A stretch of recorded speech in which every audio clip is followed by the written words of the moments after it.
Morning, everyone. And happy Grandparents' Day to our grandparents here. And I'd like to welcome all of you to our new 2015-2016 Dharma School term. Please join me in Gassho. Twinkle, twinkle, little star, how I wonder what you are.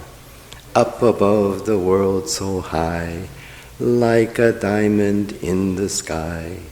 Twinkle, twinkle, little star, how I wonder what you are. Namo Amida Butsu. Namo Amida Butsu. Namo Amida Butsu. No need to call 911. I'm all right. I know some folks are thinking, I think he's having a TIA. Most of us, I think, know this song, Twinkle, Twinkle, Little Star. It's a children's lullaby that I think most all of us growing up here in America are very familiar with. It is actually a part of a poem that was written by Jane Taylor over 200 years ago in 1806. And the familiar tune was written by Mozart in 1761. It's interesting, huh? These are facts that few are familiar with. Most of us have never even heard or even knew that there were many more lines to this poem, or that the tune was written by Mozart. What I've come to feel is significant is the universal popularity of this children's lullaby. It's a cultural phenomenon that this simple song has been sung to all of us from the time we were children, and we in turn have sung it to newborns and infants while holding them in our arms, rocking them to sleep. I imagine that every grandparent here has sung this song to their grandchild, holding them. I've become one who inquires a little more deeply into the origin and meaning of children's songs. And my dear friend, Dr. Satsuki Ina, and I were talking about the deeper meaning of children's songs about a year ago, and this one really stood out. Why is it that we find such comfort and meaning in singing this lullaby? What was it about this simple song that gently and naturally resonates within our hearts? Here is our theory. The twinkling star represents our hope for a bright and wonderful future, a bright and amazing future, full of wonder for ourselves and most especially for the little child we may be holding. In quietly imagining that unknown future, in singing this song, we are allowed to say aloud. We're able to say aloud, how I wonder what you are. How I wonder what the future will hold for me. And what will that future be like for this young life that I'm holding in my arms especially. When holding a child in our arms and singing this song, as we gaze into their innocent faces, we are allowed to wonder, what does the future hold for you? How will your life turn out? But especially for the infant we hold, the future is so distant and so far away. Up above the world, so high, so far away. We cannot reach it, we cannot see it, cannot touch it. But it is our optimistic hope and our deepest wish that their future will be bright and wonderful, and they will have a happy and meaningful life. A life and future so wonderful that it will sparkle like a diamond in the sky. This lullaby ends repeating our deepest wish and our greatest hope, expressed in the closing repeated refrain. Twinkle, twinkle, little star, how I wonder what you are. In January of this year, January 2015, Patty and I were in Mountain View running the YAC reunion retreat for our kids who attended the 2014 summer retreat. And at that retreat, I know Ty Coloma and Lindsay Mark were there in Mountain View. And at that time, I remember one of our retreat participants, Christine Yada from Orange County, she asked me a very interesting question. See, Christine is this very, she's a slender, athletically built young woman who can eat. Christine may hold the record for the number of steaks anyone has eaten it in a sitting that we've had in the retreats. I think she ate 6 steaks. And she made the last bite look as good as the first. And she talked about she's happiest when she's eating. I believe it. And then Christine asked me a question. She said, Reverend Bob, what is your happiness? What is your happiness? To my surprise, I found that I had absolutely nothing to say. I listened to her ask this question, and I just smiled. And it wasn't just a smile, it was a feeling of deep contentment. For Christine's question made me realize that I had been living my happiness. I can't say exactly when this feeling of contentment began, but I think it might have been about 25 years ago. And it was about that time that I began to realize that we, Sansei, we who belong to the 3rd generation of Japanese Americans, we were entering a time when we were losing our parents. At that time, it seemed not a week went by that Patty's folks or my mom and dad did not call to let us know that another family friend had passed away.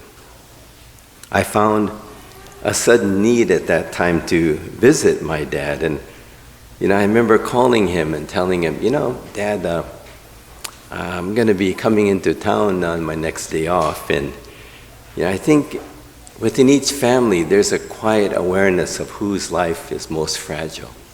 And in my family at that time, it was certainly my father.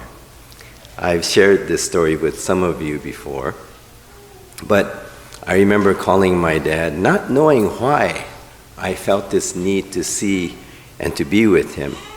But I told him I was going to be coming in. He said, "Oh, is Patty coming?" And I said, No, she's working. She at that time was working for Congressman Matsui, and if he was in town, she couldn't take a day off. So I said, well, no, I'm just coming myself. And then he said, what for? And then I remember thinking, I really didn't know. I didn't know how to vocalize what I was feeling. And so I said, well, I have some books and things stored at the house, and I thought I'd come and pick them up. And, I believe every child stores things at their parents' home as long as they possibly can. And I was no exception. And my dad said, yeah, why don't you come up and pick all your stuff up? And I remember driving in the next day, told him I'd be in around noon. And while I drove by myself to San Francisco, it came to me why I was going. I was going because I just wanted to see my father, and I wanted to say thank you. I wanted to thank him for all that he's done so that I could have this life, knowing that in our family his life was the most fragile. I imagine saying to him, hey Dad, I just want to thank you. He'd say, for what? I'd say, well, for everything. And he'd say, baka. Baka, my parents are both raised in Japan. Baka is really hard to, in a way, translate effectively. Sometimes it means stupid, sometimes it means you dummy. It can also be said with great affection. Baka, with a smile. I think the closest comes, Patty says to me sometimes when I say something that just catches her by surprise, she'll shake her head with a smile. She'll say, "You're an idiot." That comes close, but just doesn't capture the whole feeling of how I would imagine my father saying baka. So I knew that wasn't going to work. And so I drove to San Francisco and I arrived knowing that I wanted to somehow express my gratitude, but didn't know where I could possibly begin to do this, how I would do this.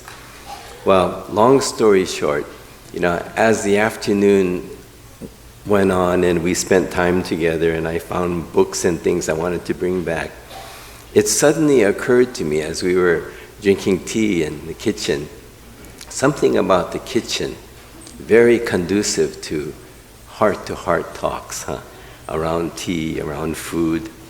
And it came to me what I could possibly say to thank him.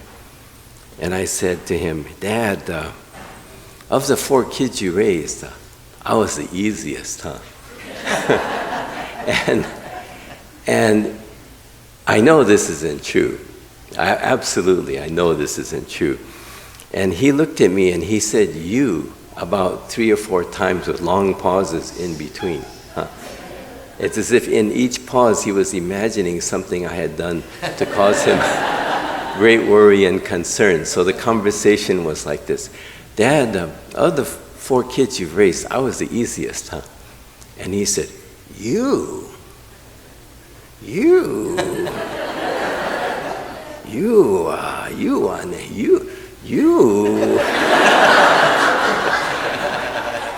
It's as if he couldn't begin to find the words to begin to tell me how much anxiety and worry I had caused him growing up.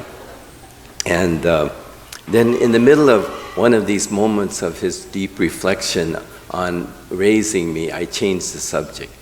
And I said to him, Dad, I never thought I'd be this happy. I never thought I would have such a wonderful life. People in Sacramento have been so good to me, and Patty is such a wonderful wife to have, and I never thought I would be this happy. And he looked at me, and your parents know. Your mom and dad can tell if you're happy, really happy or not. You can't fool them. And he looked at me and said, yeah, I can tell. I can tell you are really happy. And so I said, so I want you to know, all of your monku and shimpai, all of your worries and complaints, it was worth it for me to have this life. In a way, I was able to realize that the happiness of a parent is just to see their children happy. And every parent here knows this. You know that if your son or daughter someday says to you, Mom, Dad, I never thought I would have such a wonderful life. At that moment, your job's done, You did good. But at that moment, I also realized how deep my own happiness was. As most of you know, Patty and I, we have announced our official retirement to be at the end of July 2016. And as I mentioned in my August Sangha article, we've talked about this and felt that with the great activity level of the Betsuin, there is never a good time to retire and to when is the best time of the year. But she felt that retiring at the end of the job, end of July, will be the best time because we'll be able to enjoy one more full Dharma school term together. We'll be able to host one more summer YAC retreat and be a part of what I feel to be the most meaningful service of the year, Obon Hatsubon in July. And Patty said that this would be, she felt, the least disruptive time. And again, I know she's right. We have no doubt in our minds that being a part of this Sacramento Betsuin, and most especially this Dharma school for the past 3+ decades, has been the fulfillment of our lives. While growing up, as phrased in that hauntingly beautiful children's lullaby, Twinkle, Twinkle, Little Star, I also quietly wondered what my life would be like when I was younger. I think we all have wondered, what will my future be like? Will it be bright and wonderful? Will it be meaningful and full? For me, I found that that twinkling star of wonder is not so high in the sky anymore. I've been living the wonder of that diamond in the sky in the fulfillment that I have found in sharing the Dharma here, the Sacramento Betsuin, with this Sangha, with all of you. I don't have to wonder anymore. I can say with my whole heart that I've already had a truly wonderful life. As I said to my dad, I never thought I would ever be this happy. And he knew it was true even back then, 25 years ago. So as we begin our 32nd and final Dharma school term together, please know that Patty and I are going to find enjoyment and fulfillment in each and every sparkling and twinkling day that we are able to spend with all of you. In closing, please join me in Gassho and sing with me. Twinkle, twinkle, little star, how I wonder what you are. Up above the world so high, like a diamond in the sky.